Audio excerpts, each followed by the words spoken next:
আবার একটা নতুন রেসিপি নিয়ে চলে এলাম। মাটনের পাতলা লাল লাল ঝোল। প্রথমে আমি কড়াইতে তেল দিয়েছি, তারপরে জিরে, গরম মশলা আর তেজপাতা, তার সঙ্গে একটু চিনিও ফোড়ন দেবো।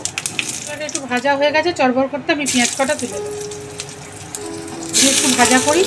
আমি মাংসের মধ্যে পেঁয়াজ, রসুন, আদা, তারপরে কী দিলাম, ধনে জিরে সব বেটে দিয়েছি, দিয়ে ম্যারিনেট করে রেখেছি, আর টক দইও দিয়েছি, দিয়ে আমি ঢেলে দেব।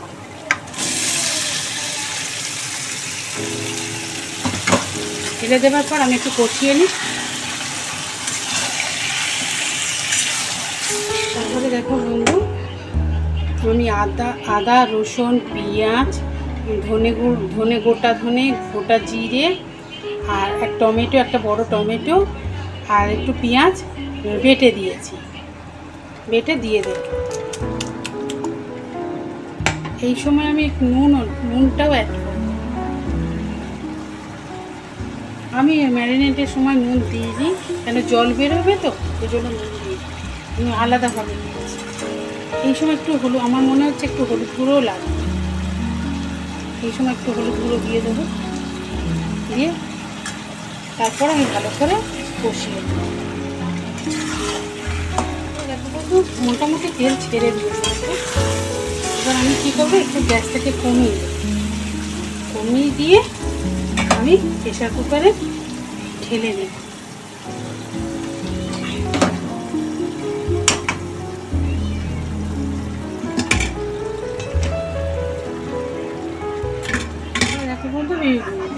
যেমন ঝোল খাবো সেই রকম দিয়েছি জল, কেন আমি তো আলু দেবো, একটু পাতলা ঝোল করবো বলেছি। তারপর আমি ঢাকা দিয়ে দেবো। দেখো বন্ধু, আমি আলুটা ভেজে রেখেছিলাম, ভাজা আলুটাও দিয়ে দেওয়ার পর আমি এই সময় একটু গরম মশলা অ্যাড করব।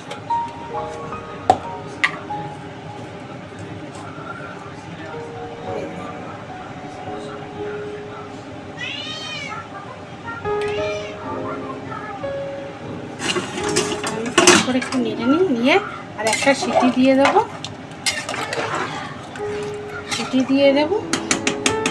দিলে হয়ে যাবে খাসির মাংসের বা মাটনের পাতলা পাতলা ঝোল।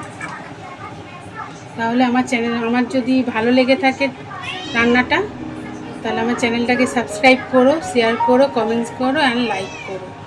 টাটা।